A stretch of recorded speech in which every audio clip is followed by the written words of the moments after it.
이사야 61장 2장 3장까지입니다. 이사야 61장부터 3장까지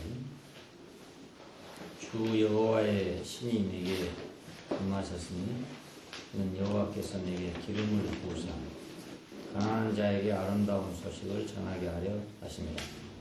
나를 보내사 마음 상한 자를 고치며 포로된 자에게 자유를 갇힌 자에게 노임을 전파합니다.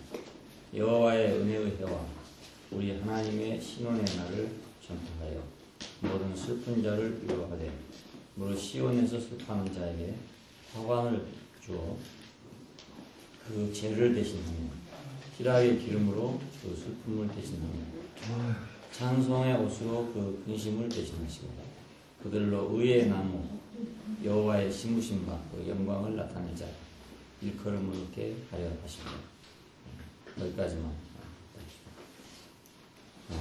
오늘 여호와의 종이신 그리스도 한번 보는데 이스라엘의 회복을 가져오는 여호와의 종이신 그리스도에 대해서 말씀드립니다. 여호와의 종은 기름 부음을 받은 자다 말이 많습니다.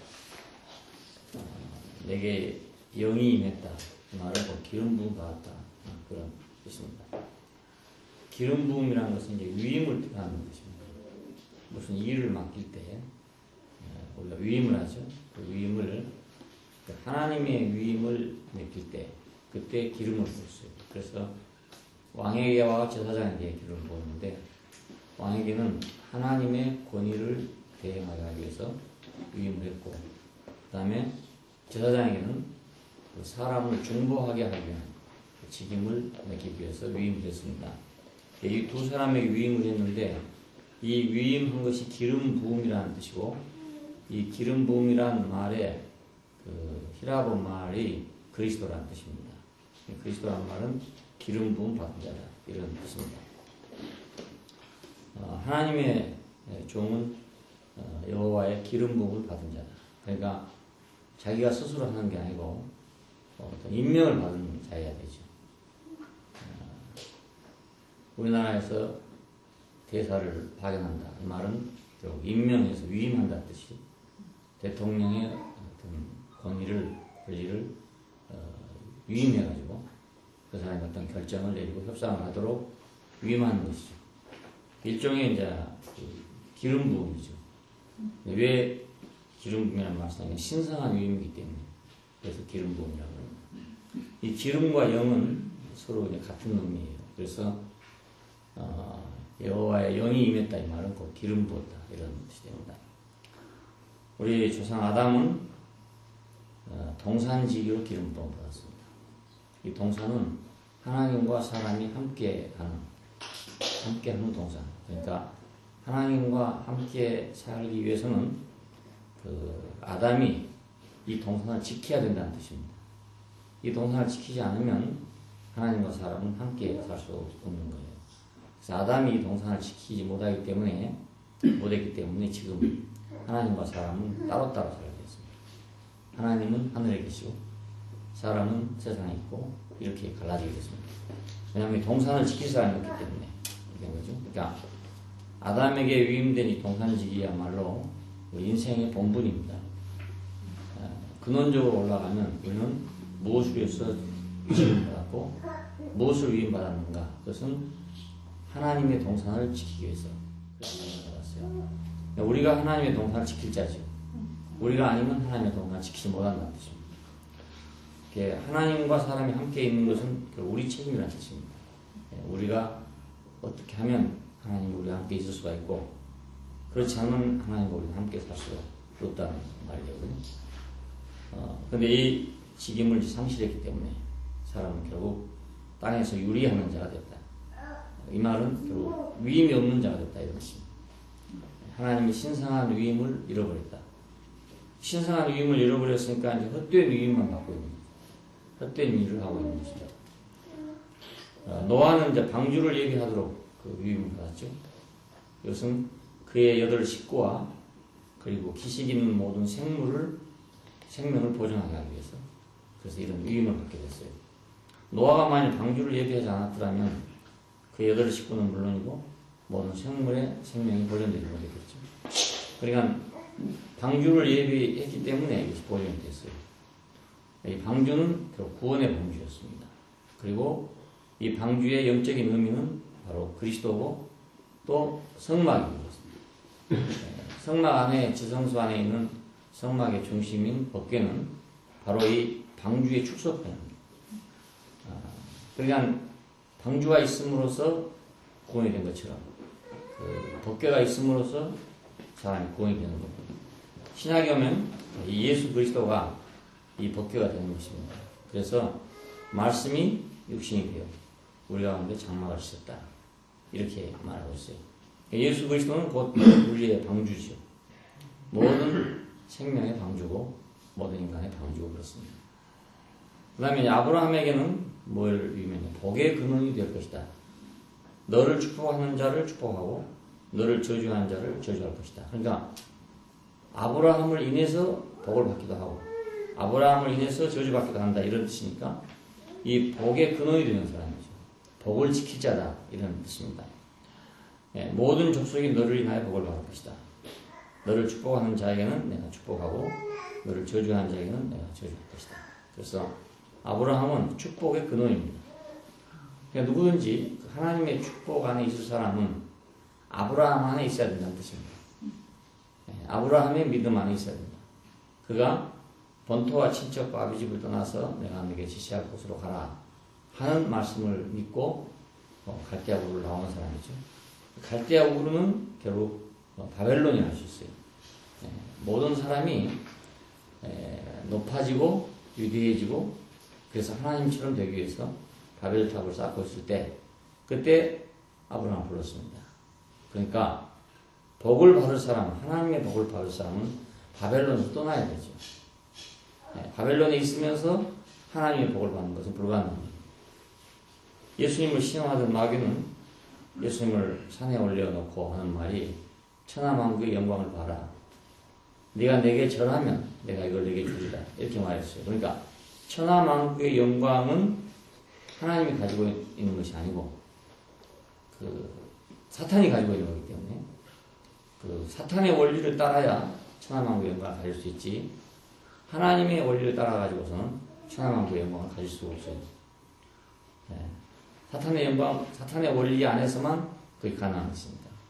그러니까 아브라함에게는 복의 근원이 된다. 이 복은 세상이 말하는 그 복이 아닙니다. 천하만국을 갖는 그 복이 아니고 너를 축복하는 자에게는 축복하고 너를 저주하는 자에게는 저주할 것이다. 그리고 모든 족속이 너를 인하여 복을 받을 것이다. 하는 이 복에 해당됩니다. 자, 세상의 복은 그 복으로 인해서 내가 복을 받지 못해요. 다른 사람이 복을 받지 못합니다. 왜냐하면 내 몫을 가져가 버린 것이니까. 그래서 세상은 계속 싸우는 거잖아요. 가난한 자는 자기가 잘못해서 가난해졌음에도 불구하고 많이 가진 자를 보고서 왜 많이 가졌냐 이러거든요. 그건 내 걸 가져갔다 이 말입니다. 그러니까 세상의 복은 어떤 사람이 많이 가지면 어떤 사람은 부족해지는 거예요. 하나님의 복은 복을 가진 사람을 인해서 다른 사람이 복을 받는 거예요. 자, 예수님께서는 어떤 복을 가졌는가? 그의 복으로 인해서 우리가 복을 받는 그런 복을 가졌죠. 그러니까 아브라함이 복의 근원이 되는 것은 아브라함과 같은 원리 안에 있으면 이 복을 받는다 그 뜻입니다. 그러니까 이스라엘 사람들은 이것을 많이 오해해서 지금도 그것이 물질적인 복이라고 생각하고 있기 때문에 오해를 이렇게 된 것입니다. 아브라함에게 복이 근원이 된다는 말은 물질적인 복을 의미하는 것이 아닙니다. 그 다음에 모세에게는 그 백성을 인도하도록 하는 유임을 줬어요. 넌 내 백성을 인도하라. 내가 뭐 자격도 없고 말도 못하고 다 이렇습니다. 그래도 넌 내 백성을 인도하라. 이런 직임을 유임했어요. 그러니까 모세가 아니면 그 백성을 인도할 사람이 없다는 뜻이죠.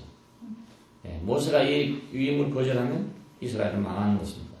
그러니까 내가 인도하도록 유임받은 사람이 만약 그 인도의 직분을 버리면 그 밑에 해당된 모든 사람이 다 버려지게 되는 것입니다. 모세는 백성을 인도하도록 유임받은 사람. 다윗은 왕국을 유임받은 사람입니다.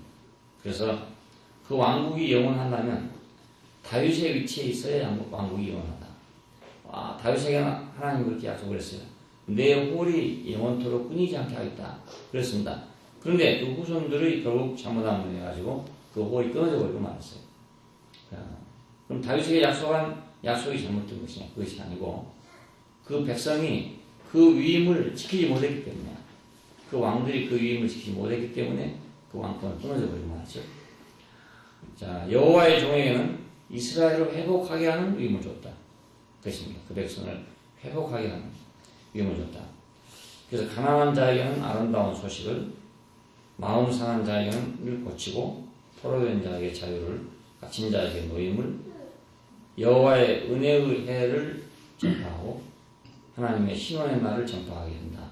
이렇게 말합니다. 이것이 이제 회복을 의미합니다. 원래 이스라엘 백성은 가난한 자도 아니었고, 마음 상한 자도 아니었고, 포로된 자도 아니었고, 갇힌 자도 아니었습니다. 그런데 자기 잘못해서 결국 가난한 자가 됐고, 마음이 상한 자가 됐고, 포로된 자가 되고, 갇힌 자가 됐어요. 이걸 근원적으로 올라가면 사람은 하나님의 형상을 따라 그 모양대로 지어져서 하나님을 대신할 최고의 영광으로 지어졌습니다.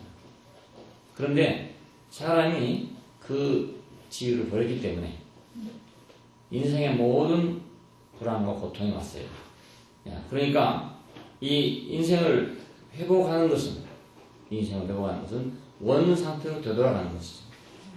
이스라엘 백성도 하나님의 백성으로, 하나님의 제사장 백성으로 하나님을 대신하게 하기 위해서 그 부름받은 백성입니다. 구원받은 백성이에요. 그런데 이 사람들이 결국 갇힌 자가 되고 바벨론의 포로로 잡혀가게 됐어요. 그래서 여호와의 종은 이 이스라엘을 회복해야 될 사람입니다. 여호와의 은혜의 해를 전파한다는 말, 희년을 선포한다 이 말인데, 그 희년은 50년에 한 번씩 오는, 7년에 한 번, 50년에 한 번 그렇습니다. 이게 77은 49, 7년을 7번 지나면 49년이잖아요. 그 다음 해를 희년이라고 해요. 그때는 내가 종을 삼았을지라도 그 사람을 다시 놓아줘야 되고, 남의 토지를 내가 샀을지라도 다시 돌려줘야 돼요. 이스라엘 사람들은. 그래서 영원히 그 기업이 움직이지 않도록 법을 만들어놨습니다. 내가 어떤 이유로 해서 땅을 팔아먹을 수가 있는데, 팔아먹어도 우리 족속의 기업이기 때문에 언니가 되돌아와야 된다는 거예요. 그래서 50명이 되면은 무조건 그 기업의 그 족속으로 되돌려줘야 되는 법이에요. 그러니까 항상 강원도는 항상 강원도 사람의 땅이고, 경상도는 항상 경상도 사람의 땅이 되도록 그렇게 만들어놨어요. 각 지파마다 땅을 분할해 놨는데 그 지게표가 옮기지 않고 그렇게 합니다. 참 희한한 법인데, 이것을 희년이라고 합니다. 안식일, 안식년, 희년.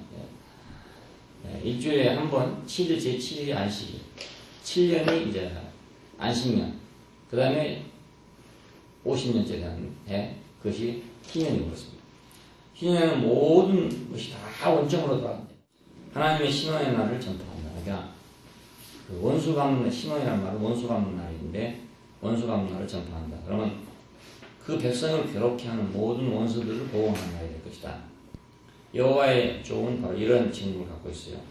그래서 다시는 시온에서 슬퍼하는 자가 없을 것이고, 오히려 시온에서 슬퍼하는 자에게 화관을 줘서 그 죄를 대신한다. 이 말은, 죄라는 말은 이제 비참하다는 뜻입니다. 죄를 무릅쓰고 그러잖아요. 죄 속에 들어있다. 이 말은 아주 사망 가운데 있다는 말이기 때문에 영광을 주어서 그 부끄러움을 대신하게 된다. 희락의 기름으로 슬픔을 대신한다. 이것은 그 영의 기쁨으로 슬픔을 대신하게 되고, 찬송의 옷으로 그 근심을 대신하게 할 것이다. 그리고 의의 나무로 나타내게 할 것이다. 이런 의의 나무는 영광의 나무이기도 합니다. 이것을 누가복음 4장 18절에 19절에서 예수님을 가리켜서 인용을 했어요. 이 말씀. 그러니까 예수를 만난 사람들은 바로 예수가 여기 이사야가 말하던 그 여호와의 종이다. 이런 관점입니다. 바로 그 사람이다. 예수에게 적용이 됐습니다. 누가복음 3장에 보면은 침례를 받고 나오실 때 성령이 비둘기처럼 그에게 임했다. 이런 말이 나오죠. 그러니까 이것이 바로 이 이사야서 61장에 나오는 말의 인용입니다. 이사야서에서 기름 부음 받은 종은 여호와의 영이 임한다. 이 영은 경륜적인 영이기 때문에 그분 자신을 우리가 신학적으로 말하면 선제적으로 하나님의 영이 있는 분이다. 근데 무슨 영이 또 왔냐 이렇게 말하는 사람이 있어요.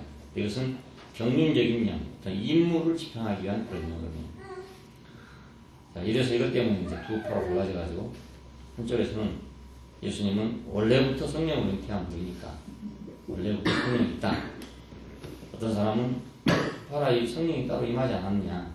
그러니까 예수님도 우리가 똑같은데 성령이 우리에서 임해가지고 온 것이다. 이렇게 해서 지금 두 파로 갈라져 싸우고 있습니다.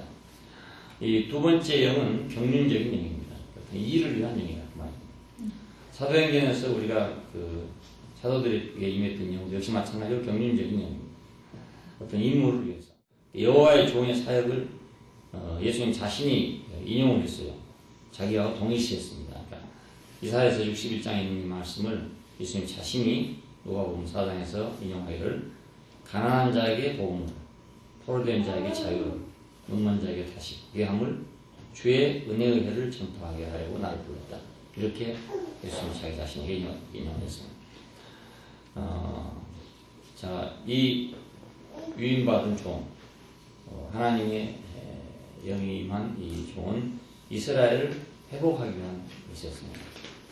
이스라엘을 회복하는 우리 역사를 보면 그 이스라엘이 이제 포로로 잡혀가가지고 바벨론에서 포로 생활을 하고 있는데 고레스라는 왕이 페르시아에서 다시 일어나가지고 결국 세계를 제패하는 바람에 이스라엘이 석방되거든요.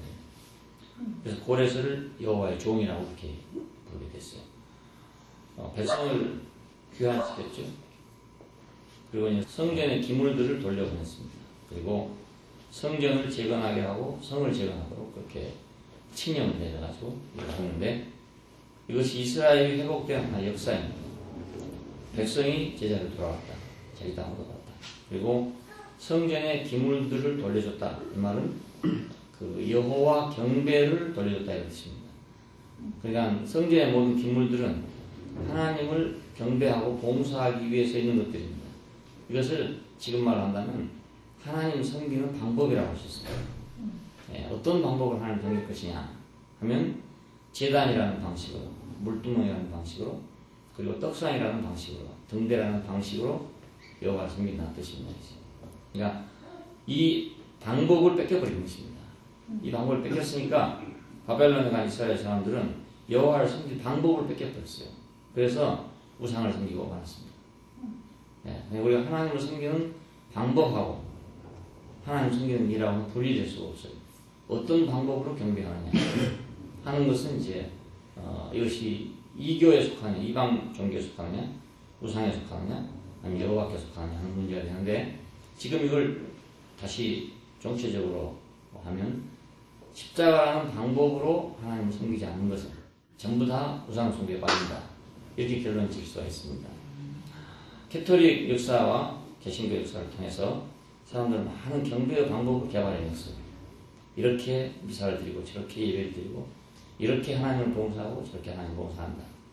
이런 여러 가지 것들을 해서 지금 교회들이 그걸 하고 있는 것입니다. 하고 있는데 이건 성전의 기물들과는 크게 관계가 없어요. 성전의 기물들 속에는 그런 영적인 의미를 모두 포함하고 있습니다. 맨 처음에 하나님을 봉사하기 위해 들어가려면 반드시 제단을 통과해야 돼요. 그걸 통과하지 않고는 성소 안에 들어갈 수가 없어요. 그러니까 십자가 없이는 하나님을 섬길 수가 없다 그 말이 되는 거죠. 그 다음에 들어가는 자리가 물두멍입니다. 거기서 묻은 때를 씻어야 된다는 거죠. 정결케 하는 일이잖아요. 그 다음에 들어가는 것이 금등대, 빛이 있는 것입니다. 그리고 그 다음에가 떡상입니다. 그러니까 이것은 모두 영적인 의미를 가지고 있어요. 그러니까 이 원칙에 따라서 하나님을 봉사해야 된다는 것입니다. 그리고 성전을 건축하겠는데 이 성전은 땅 위에 있는 하나님의 중심입니다. 센터입니다. 쉽게 말하면. 그러니까 이 센터 없이는 하나님을 만날 것이 없는 것이죠. 지금 사람들은 하나님은 무소부지하시다, 어디든지 계시다 이렇게 생각합니다. 이스라엘 관념은 절대로 하나님은 어디든지 계시다가 아니고 땅 위에 계시든지 하늘에 계시 둘 중 하나입니다. 네, 땅 위에 계신 하나님은 반드시 성전 안에 계신 하나님입니다. 그러니까 이 성전을 떠나서는 하나님을 만날 때도 없고 경배할 때도 없고 경배할 방법도 없다. 이것이 유태인들의 아주 확고한 신앙이고 생각입니다. 이건 대단히 중요한 일입니다. 왜 그러냐면 이것이 있기 때문에 말씀이 육신이 되어 우리 가운데 장막을 치시네 하는 말이 나왔어요. 그래서 그리스도 예수 안에서 외에는 우리가 하나님을 섬길 수 없다 하는 그런 결론에 도달한 것입니다. 이방인들은 어디든지 신이 있다, 어디든지 하나님이 있다 이렇게 생각했어요. 그러니까 이런 사상이 나올 수가 도저히 없는 것이죠. 근데 이것이 이렇게 이방 세계에 들어오면서 이런 이방 종교의 사상을 받아들이게 됐어요. 그래서 하나님 어디든지 있다 이렇게 생각합니다. 어디든지 계신 게 절대로 아닙니다. 이 성전에 계시지 못하면 하늘로 올라갔어요. 성경을 보면 땅 위에 성전이 파괴됐을 때, 없었을 때 그때 하나님은 뭐라고 부르냐면 하늘에 계신 하나님 이렇게 부릅니다. 하늘에 계신 하나님. 성전이 땅에 있을 때는 하늘에 계신 하나님이라고 하지 않아요. 하늘과 땅을 주관하신 하나님 이렇게 말합니다. 예수님이 세상에 오셨을 때도 하늘에 계신 우리 아버지요 이렇게 하죠. 그 이유는 땅 위에 성전이 없다는 뜻입니다. 땅 위에 왕권을 갖고 있지 못하다는 뜻이에요. 그러니까 성전을 건축하겠다는 말은 대단히 중요한 말이죠. 땅 위에서의 하나님의 센터가 건축됐다. 다시 재건됐다. 그런 뜻입니다. 그리고 성을 재건하겠다. 이건 예루살렘 성을 말합니다. 이 예루살렘 성은 이 성전을 보호하기 위해서 있는 성이죠. 그러니까 하나님의 백성이죠. 하나님의 백성 안에 하나님의 성전이 있고 성전 안에 법궤가 있고 그렇죠. 법궤 안에 돌판, 진급판. 그러니까 그 백성의 중심 중에 중심이고 중심이지 중심은 바로 여호와 하나님이다 그 말입니다. 자, 이것이 모두 회복된 거예요. 이것이 이제 고레스왕을 통해서 역사적으로 이루어지게 됐어요. 그러나 이건 이제 물질적인 것이죠. 어디까지나 상징적인 것이고 형식적인 것이고 물질적인 것이고. 자, 이것이 이제 예수 그리스도에게 와서 어떻게 회복될 것이냐 하는 문제가 됩니다. 누가 이것을 회복할 사람이냐. 이스라엘 사람들은 이것을 이제 언제까 어떻게 생각했냐면 항상 이 물질적이고 시간적이고 공간적인 것으로 생각해 왔어요. 그래서 예수님 오셨을 때 이미 그때 성전은 있긴 있었지만 그건 헤롯의 성전이었습니다. 이스라엘 사람들이 세운 성전이 아니고 그런 상태에 있었고 그 백성이 완전히 왕권을 잃어버린 상태에 있었기 때문에 언제 어떤 메시아가 와서 우리를 회복할 것이냐, 나라를 재건할 것, 다윗처럼 왕국을 세울 것이냐, 솔로몬처럼 성전을 지을 것이냐, 이걸 기다리고 있는 사람들입니다. 예수님이 오셔서 처음에는 예수님이 그 메시아라는 이제 소문이 나게 됐죠. 그래서 이 사람이 그런 사람인가 하고 많은 사람이 따라가게 된 것입니다. 예수님 따라가 보니까 귀신에게 붙들린 자들을 놓아주고 금어거리나 장님이나 중풍병자를 고치고 배고픈 자들에게 양식을 나눠주고 이렇게 하고 했습니다. 그래서 이것이 과연 우리가 지금 볼 때는 아무것도 아닌 일이잖아요. 그러나 백성들이 왜 이걸 보고 따라가냐면 이사야서에 나오는 이 말이 있기 때문에 그렇습니다.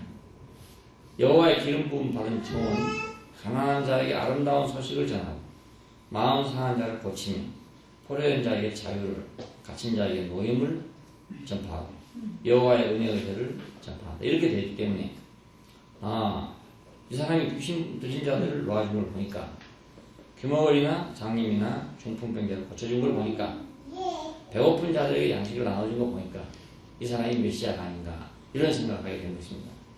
그리고 사도들도 이 말을 쓸 때 그런 의미로 이걸 사용하게 됐어요. 이 사람은 이러한 사람이다 하는 걸 표현하는 방법이 예수님이 여호와의 기름 부음 받은 종이라는 것을 표현할 수 있는 유대인들적인 방법이 바로 귀신들에게 붙들린 자를 놓아줬다. 귀머거리나 장님이나 중풍병자를 고쳐준 사람이다. 배고픈 자에게 양식을 준 사람이다. 이렇게 표현되는 겁니다. 이런 사람이 바로 메시아가 된다. 그런데 그의 죽으심을 통해 가지고 이 모든 그 꿈이 다 허물어져 버리고 말았습니다. 그들이 기다려도 나라가 재건되지도 않고 그 국권이 회복되지도 않고 이런 사람이 결국 이 일을 할 수 없다는 그런 결론에 도달했어요. 그래서 예수 그리스도가 협박한 것입니다. 무슨 잘못한 일을 해서 그런 것이 아니고 명분상으로는 참남하다 해서 그런 거지만 사실상은 메시아 기대에 실망했기 때문에 메시아 입줄로 생각했는데 아니다 이런. 네가 우리를 사기쳤다 이런 뜻입니다. 네가 우리를 속여먹었다. 근데 사도들은 이걸 어떻게 해석했냐면 죄를 담당하신 분이다. 우리 죄를 담당하신 분이다. 자, 이사야 53장에 보면 우리 죄를 담당하신 그 여호와의 종이 나오게 됩니다. 그리고 이 죄를 담당하시다는 말은 우리를 한 운명 안으로 모아놨다 그 뜻입니다. 자, 모든 인류를, 모든 인간을 한 운명 안으로 모아놨다. 죽으심이 아니면 모든 인간을 한 운명 안으로 모을 방법이 없어요. 예, 지금 뭐 여러 가지 세계 종교가 있습니다. 그래서 그 종교마다 그 종교를 믿어야 구원을 받는다 이렇게 얘기하잖아요. 또 종파가 또 수없이 많아가지고 종파마다 자기들이 다 정통이라고 해요. 근데 진짜 정통은 무엇인가? 그것은 죽으심만으로, 그분의 죽으심만으로 하나 된 것이 진짜입니다. 네, 이거 이외는 전부 가짜란 말이에요. 왜냐하면 그거 이외에는 진실이 아니기 때문에. 그거 이외의 모든 것은 사람이 만들어 놓은 것이에요. 사람이 만들어 놓은 것은 금방 다 없어지죠. 우리가 왜 차별이 있는가? 그것은 우리가 모두 사람이 만들어 놓은 것으로 볼 때 차별이 있다고 했습니다.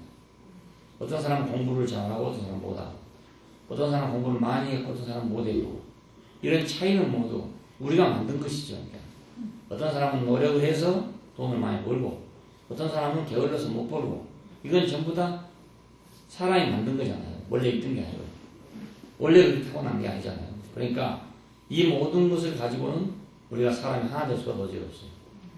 기독교 국가에 태어난 사람은 기독교인이 되고 불교 국가에 태어난 사람은 불교인이 되고 그랬습니다. 자, 이랬으니까 이것도 사람이 만든 거잖아요.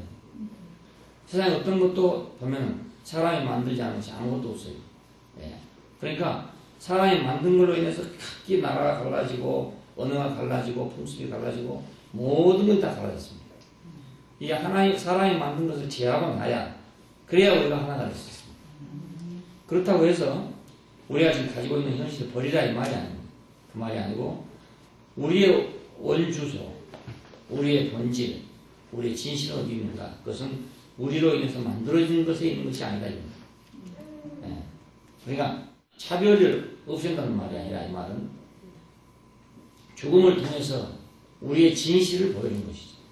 네. 우리가 내가 높든지 낮든지 간에 높아도 그 자리고 낮아도 그 자리고 내가 많이 가졌어도 그 자리고 못 가졌어도 그 자리고 잘났어도 그 자리고 못났어도 그 자리고 우리의 운명은 한 자리다 이것입니다. 우리의 운명은 한 자리. 그러니까 여기서 모든 인류가 하나로 연합되고 모든 인류가 새로 출발할 수 있는 길이에요.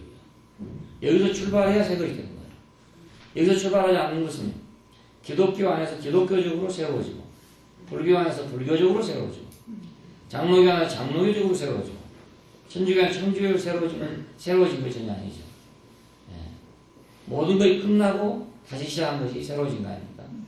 완전하게 끝난 것이 예수님의 죽음입니다. 그러니까 거기서 우리는 새 생명이 시작된 것입니다. 예. 거기서 다시 난 걸 보고 새 생명이라고 합니다. 그리고 하나님의 목표는 어디 있냐? 이 새 생명을 통한 새로운 건축.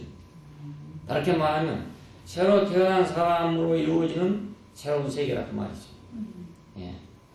사람의 손으로 만들어진 옛사람, 그 사람으로 인해서 이루어지는 세계가 세상입니다. 쉽게 말하면. 예. 그 옛사람이란 말은 뭐 나쁜 짓 하냐 좋은 짓 하냐 이 말이 아니고 사람의 손으로 만들어진 그 인간이라고 말이죠. 그 사람. 원래 하나님이 만든 사람이 아니고 사람의 역사와 전통과 습관과 교육과 문화와 이런 모든 걸로 인해서 만들어진 그 사람이 바로 옛사람입니다. 그 옛사람으로 만들어진 것이 세상입니다. 그럼 하나님이 바라는 건 뭐냐면 예수 그리스도의 죽으심 안에서 끝나고 새로 난 사람 그 사람으로 이루어진 세계 이것이 바로 하나님의 나라입니다. 자, 그러니까 부활하심으로 새 생명이 주가 됐다. 그 말은 바로 이 끝나고 다시 시작한 주가 창조자가 됐다 그 뜻입니다. 그러니까 뭐 어떤 교리를 믿으면 구원을 받느냐, 어떤 교파에 다니면 구원을 받느냐 이런 것은 아주 어리석은 생각이고 그의 죽으심 안에서 우리가 죽고 그의 살으심 안에서 다시 사는 것.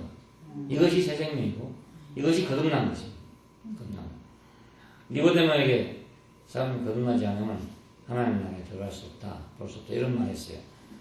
유태인들도 당시에는 세 파가 있었습니다. 바리새파가 있고 사두개파가 있고 에세네파가 있었어요. 그 유태교 내의 종파죠. 똑같죠.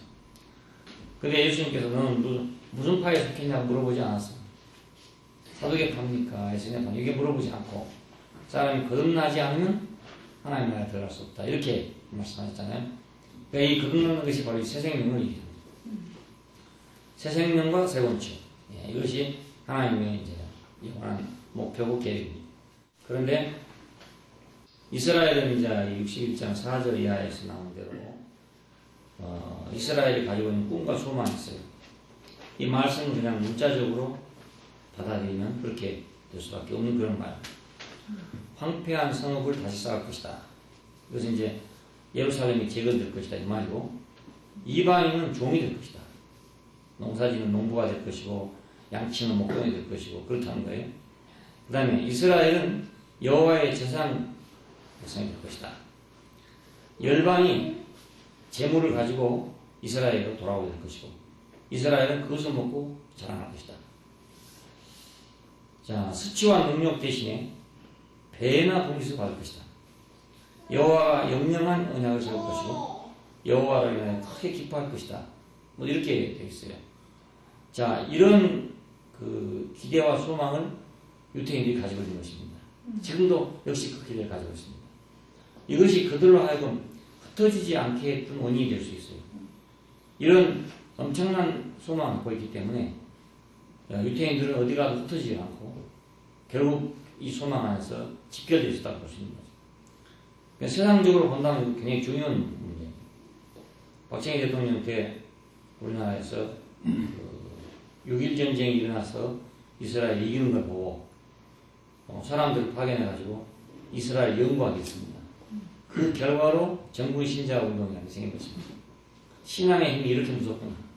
이걸 알아가지고 박 대통령은 자기는 기독교인이 아니지만 기독교의 힘이 대단하다 이렇게 생각해서 정군 신자 운동을 시작했던 것입니다.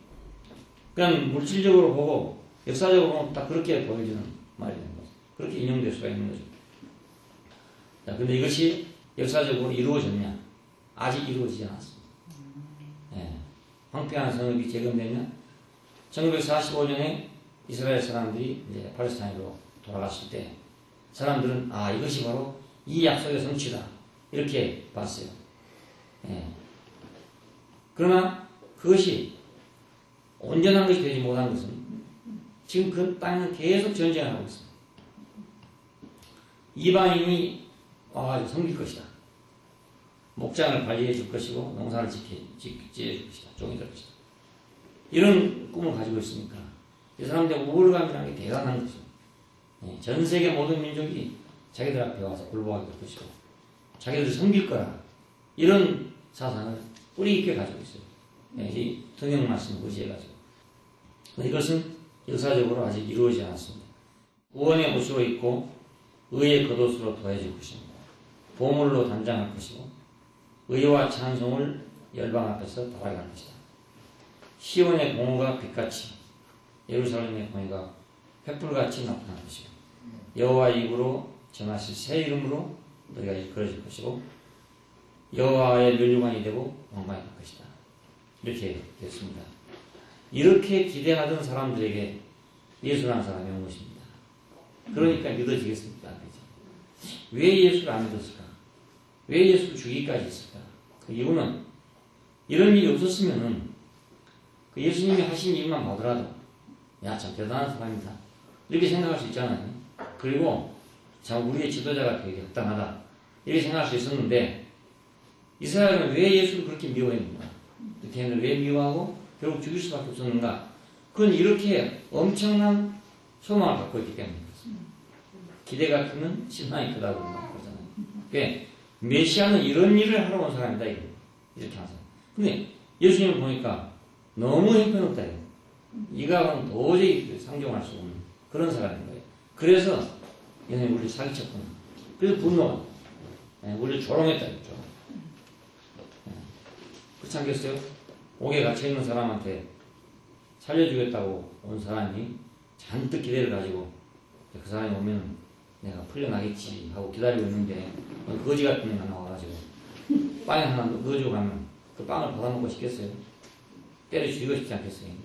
꼭 그와 같은 거죠. 예, 이스라엘은 너무나 큰 지금 소망을 가지고 있어요.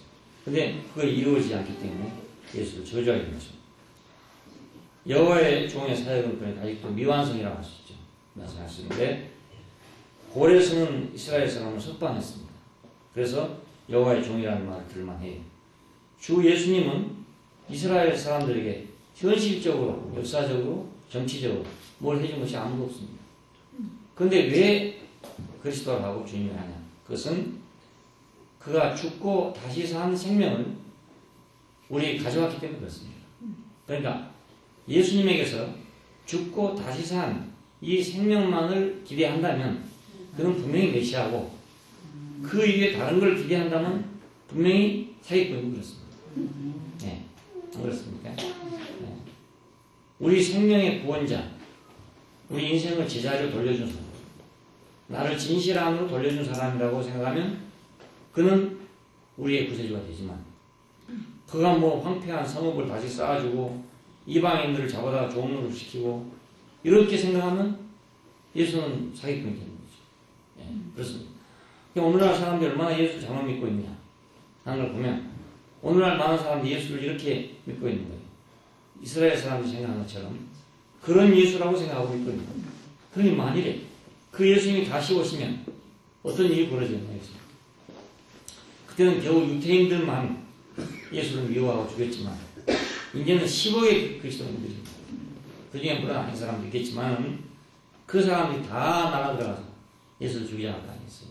네, 그러니까 너무나 크게 오해하고 있는 사도들은 예수님께서 어떤 사람이냐 죽고 다시 삶으로 인해서 우리가 새 생명을 주시고 새 생명으로 인한 새로운 건축을 시작하십니다. 이렇게 믿는다. 그래서 주님이라고 이렇게 말합니다. 이스라엘이 바라던 회복은 아직 없습니다. 근데 이것이 다시 이제 요한계시를 보면 또 비슷한 말이 또 나옵니다. 그래서 지금 기독교인들도 바로 그 요한계시록을 또다시 유대인들처럼 생각해 가지고 또 그런 나라가 오리라고 또 역시 기대하고 있습니다. 그래서 지금도 유대 땅 예루살렘이 재건되고 회복되는 날이 올 것이고 전 세계 유태인들이 다 그리 모이게 될 것이고 더 이상 아마겟돈 전쟁이 일어날 것이고 세상의 모든 군왕들이 거기서 망하게 될 것이고 그리고 이스라엘이 완전하게 거기서 전 세계의 주권을 잡을 것이라고 분명히 그렇게 믿고 있는 것입니다. 네. 정통신앙입니다. 그러나 계시록에 나오는 그 말씀들은 그런 말을 하고 있는 게 아닙니다. 어린 양이 어떻게 해서 승리를 하는가, 어떻게 이 우주 가운데서 가장 영광스러운 분이 되는가, 어떻게 그분이 우리의 신랑이 되는가, 이걸 얘기하는 것입니다. 그러니까 이건 전적으로 우리 생명에 관계된 문제입니다. 우리 운명과 우리 생명에 관계된 문제지 정치에 관계된 문제가 아니라는 겁니다. 그러니까 이 문제가 분명히 갈라지지 않으면 아니면 예수를 믿는 그 믿음이 아주 엉망으로 왜곡돼가지고 유태인들과 똑같은 그런 결과를 가져거든요. 유태인들은 지금도 이제 그 땅을 소유해야 되는 것이 조상들에게 약속한 땅이니까 저걸 지켜야 된다 이거죠. 그래서 마치 출애굽을 했을 때 그 사람들이 광야를 거쳐서 가나안 땅에 가가지고 그 땅의 원주민들을 정복하고 그 나라를 세웠듯이 지금도 팔레스타인 사람들을 정복하고 자기들의 나라를 세우려고 생각하고 있습니다. 국제 여론 때문에 어쩔 수 없어 지금 저렇게 못하고 있는 거. 만약 국제 여론이 없으면 단 하루아침에 그만 다 가지고 박살 내쁘고 완전히 다 없애버리고 좀 새로운 나라를 만들 것입니다. 네, 그걸 지금 못하고 있는 거예요. 그러니까 이스라엘의 회복, 진정한 이스라엘의 회복이 뭔가, 그리고 참 이스라엘이 뭔가 하는 문제가 바울에게서 이제 나오는 것은 할례를 받았다 해서 아브라함의 자손도 아니고 육신의 유태인도 아니다. 육신의 이스라엘도 아니다. 이미 벌써 예수 그리스도를 기점으로 해가지고 이 경륜은 완전히 바꿔졌습니다. 물질적이고 육신적인 데서 자 영적이고 실제적인 데로 바꿔졌단 말입니다. 이게 분명히 바꿔졌는데도 아직도 여전히 구약의 관념을 그냥 가지고 있다는 너무너무 이상한 일입니다. 수많은 사람들 분명히 이스라엘이 바라는 이러한 회복은 없을 것입니다. 그리고 예수 그리스도 안에 있는 새로운 세계, 그 회복이 있을 것입니다. 새로운 사람으로 인해서 이루어진 새로운 사회, 그건 반드시 이루어지고 마는 거예요. 오늘 교회는 바로 이 새 사람으로 인한 새로운 건축입니다. 그러니까 교회가 아무것도 아닌 것 같지만 사실은 이 땅 위에서 하나님의 경륜의 중심이죠. 예, 이것이 없이는 그거 될 수가 없어요. 예, 이게 없이는 세계 정치를 바꿔가지고 하나님 나라가 되는 게 아니라 새 생명을 가지고 새로운 건축을 해서 하나님 나라가 이루어지는 것이니까 그 못자리는 교회밖에 없잖아요. 딴 데는 있을 수가 없는 거예요. 비록 교회가 아무리 연약하다 하더라도 교회가 못자리예요. 교회가 못자리. 예. 그 못자리를 안 해놓으면 별을 심을 수 없잖아요. 그러니까 우리가 하나님의 경륜의 중심, 거기는 교회다. 이걸 통해서 하나님은 이사야에게 예언했던 이 예언의 그 영적 실제를 회복하게 될 것입니다. 그때 황폐한 성읍은 다시 쌓아질 것이다. 말은 황폐한 백성들, 성읍은 백성이잖아요. 백성들은 다시 구성될 것입니다. 왜냐하면 새 생명의 새로운 건축입니다. 그죠? 이방인은 종이 될 것이다. 이 말은 그 하나님을 모르는 백성은 그 말입니다. 백성은 종이 될 것이다. 이 말인데 하나님 모르는 백성은 자기 종이 될 수밖에 없어요. 죄를 지은 겁니다. 이스라엘은 여호와의 제사장이 될 것이다. 당연하게 안 되겠습니까? 그 다음에 열방의 제물을 먹으며 그의 영광을 나타낼 것이다. 이게 모두 다 교회를 두고 하는 말입니다. 우리가 교회가 합당한 인격으로 건축되면 교회는 새로운 세계에 대한 유일한 소망입니다. 이 땅 위에서 어떤 정치 형태도 인간에게 완전한 소망을 줄 것은 아무것도 없어요. 가면 갈수록 혼란에 빠지고 말아요. 근데 교회만이 인류에게 줄 수 있는 유일한 희망입니다. 참된 사회, 정말 사람이 사람답게 살 수 있는 사회의 그 못자리가 교회입니다. 세상에서는 그건 기대할 수 없어요. 아무리 발달된 사회가 된다 하더라도 세상에서 그건 기대할 수 없어요. 그건 세상대로 가는 길이고, 하나님의 나라, 그래서 교회로 가는 길, 그런 길입니다. 유대인은, 그렇기 때문에 유대인은 이스라엘의 회복을 기다리고 있고, 물질적인 회복입니다.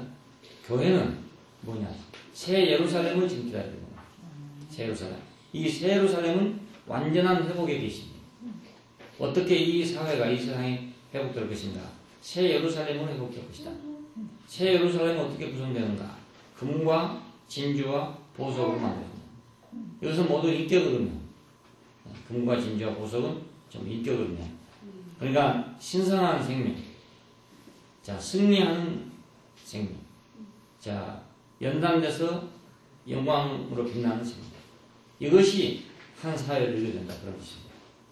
그러니까 이것이 바로 완전한 회복이죠. 새 생명과 그 건축.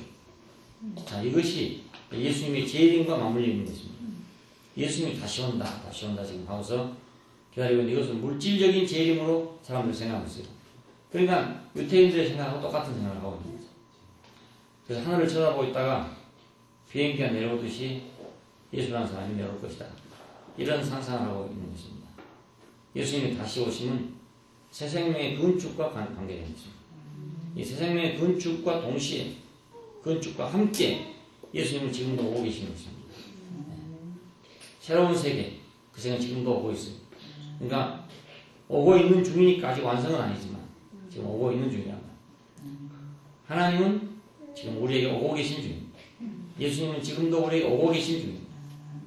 아직 다 오지 않아서 그렇지 오고 계신 중입니다. 언제가 다 온 때냐? 새 예루살렘이 완성될 때가 그분이 다 도착할 때다 이 말이에요. 결코 그러니까 뭐 꿈을 꿨다든지 뭘 봤다든지 뭐 누가 계시를 봤다든지 해서 몇 월 며칠 날 뭐 예수가 오신다 이런 황당한 사기꾼들한테 속으면 안 된다. 이걸 알면 절대 속을 수가 없어요. 이걸 모르니까 속은 거죠. 완전한 회복, 그것은 새 생명과 그 건축입니다. 그리고 예수님의 재림, 그것은 이 새 생명과 건축의 완성과 함께 오는 것입니다. 그 이전은 절대로 있을 수가 없는 일입니다. 이사야를 통해서 보여준 여호와의 종과 그 이스라엘의 회복, 이스라엘의 회복은 근원적으로 말하면 우리 인류의 회복을 의미합니다. 교회의 회복과 인류의 회복을 의미합니다. 사람이 언제, 인류 사회가 언제 완전하게 회복될 것이냐. 하나님의 목적대로, 하나님 창조한 대로 회복될 것이냐. 그것은 바로 여호와의 종의 역사를 통해 가지고, 그 사역을 통해 가지고, 그리고 이 땅의 새 생명의 새 건축이 이루어질 때 보여질 것이다 하는 말씀. 기도하십시오. 네, 감사하신 아버지는 이 땅 위에 당신의 지원을 건축하시고 땅 위에서 그 백성과 함께 거하시기 원하시고 땅 위에서 당신의 백성과 함께 아내와 남편으로서 사시기 원하시는 그 하나님을 우리에게 보여주신 것을 감사합니다. 당신의 최종적인 목표가 새 예루살렘에 있다는 사실을 우리에게 보여주신 것을 감사합니다. 수천 년 전에 이사야를 통해서 이스라엘 회복을 말씀하신 대로 오늘 그리스도 예수를 통해서 우리가 회복되는 놀라운 계시가 우리에게 비춰짐을 감사합니다. 아직도 이것은 물질적인 것으로 그렇게 받아들이고 해석하는 사람들에게 예수 그리스도는 실망의 대상이었지만 오늘과 이 새로운 세계를 바라보면서 예수는 우리의 주님이시고 새로운 창조자, 우리의 근원이라는 사실을 우리가 고백하고 당신한테 영광과 찬송을 돌리지 않을 수 없습니다. 하나님의 지혜에 우리가 찬양을 돌리지 않을 수 없습니다. 이것만이 완전한 소망이고 이것만이 확실하게 이루어질 일입니다. 이것만이 우리가 기대할 수 있는 그런 일입니다. 주께서 우리를 이 확고한 길로, 분명한 길로, 변치 않는 길로 인도하여 주신 것을 감사합니다. 주 예수님 이름으로 기도합니다.